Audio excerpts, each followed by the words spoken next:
When you look at a society, what do you envision? Is it the effort of a farmer tending to his strawberries, whose efforts are paid off long down the road by a child eating that same strawberry? Is it the flow of work from an individual through a system down to the very payoff of a good being produced or a service provided?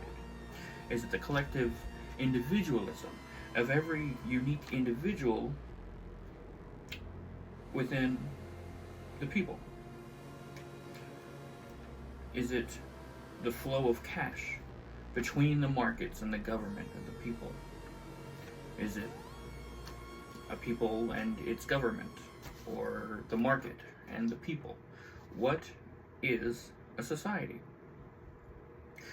And my interpretation of society happens to be that there are three core pillars.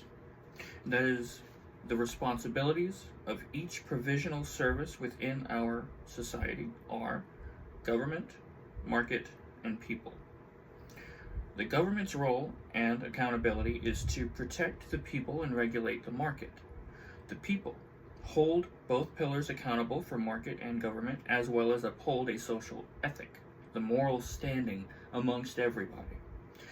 And the market itself should have the ability to run freely with government regulation. That is to say that its efforts do not ever supersede the people. I should be working on better ways to explain all of this. But I say this because I want to do an introductory series into how to diagnose and fix a society with the lens of pillarism in which I've been working on. Because when you can do that, when you have a way to identify a problem with the new line of thinking, then you open the door to fixing these issues through what has been traditionally an entirely deadlocked political landscape of moral and ethical issues of what the Bible says, or what it means to be a completely equal person, irregardless of are they or are they not a criminal or legal citizen. Left and right both traditionally have gone far in both directions, and unfortunately that means that we've been deadlocked in a position of opposition. That is, rather than thinking about the people, it's simply become what each party thinks that the other party shouldn't do or shouldn't have the ability to do. It's simply one does one thing and then another does something to counter it. And both say that they're doing the right thing, but equivocally, they're not. I'm also not libertarian, as that has come up. I have beliefs that are a mix of everything, and they get boiled down into pillarism, which is to recognize that you do have to have a government for protection, for regulation, for upholding, to ensure that no person's freedoms override the freedoms of another, either by individualism or as a group. No power is greater than or equal, or greater or lesser than another person. That's what a government does. It also protects its people and regulates the market. The market must be its own system of thought, simply because you have to have freedom of competition and innovation in order for all of the creativity that we have. But you still have to apply the guardrails to ensure that you don't allow it to corrupt itself. That is to say that by identifying the three pillars individually, then you can say that the government's responsibilities and accountability should never overlap against the people or the market. That also allows you to identify concerns in terms of corporations and government officials intermingling financially. You can put a stop to that by saying, It's not some hazy mess. These are two very distinctly different things. The same thing with people being paid by corporations to then be move politically in another direction. So that's corporate manipulation of the people. So, that's how you diagnose a society which has long been in America treated like a diseased individual, wrapped in gauze, popping pustules, putting on band-aid after band-aid, but never really identifying the core problem. You don't need God and religious beliefs in order to uphold a moral, ethical standard that each pillar individually should have its own rights, responsibilities, role, and accountability system, an internal system of ethics, such as those markets should never infringe on the rights of the people within it for profit. That is to say, that a person working and laboring within a market should never be subjective to unfair working conditions. That is now ingrained. It is a right through the market, through the government, through the people. By identifying these core principles, these three pillars of society, you can then assign accountability and treat a condition. This comes in a lot of different ways, but it also allows us to think differently.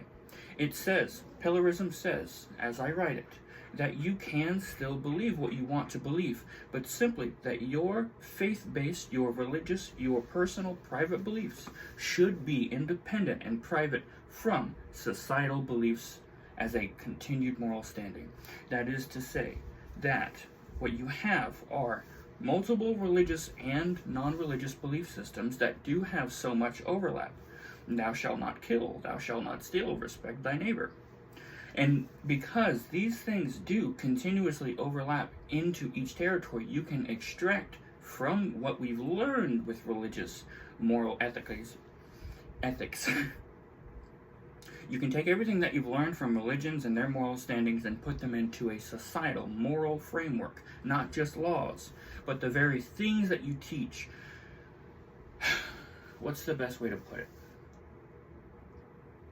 If society comes up, if we, manifest humanity, manages to come up with a uniform system of moral ethics that can be taught by parents as soon as they start having children, how to raise their kid in a very structured way that we have now all, with all of our systems of failures and successes, collectively decided that maybe this is the best way to do it.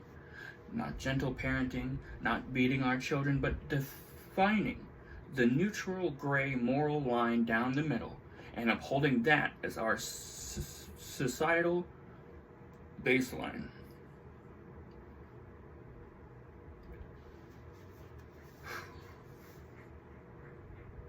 I haven't talked that long in a while. Not that consistently, at least. This is going to be fun. I'm thinking of doing like a lot of series, doing this, talking to you more. It's kind of fun. I'm getting used to it. You know, I've had this green screen for almost a decade now. Ever since I founded Evangard all those years ago. I bought it back when I had thought I was going to take off before. But it was just a web development business with a slogan, strive for a better tomorrow. Doesn't really apply to websites, you know. Your home for affordable business solutions. Had an international team though. Pierre Voisin, Daily Minimal himself was part of my team. That was cool. It's been a lengthy 10 years.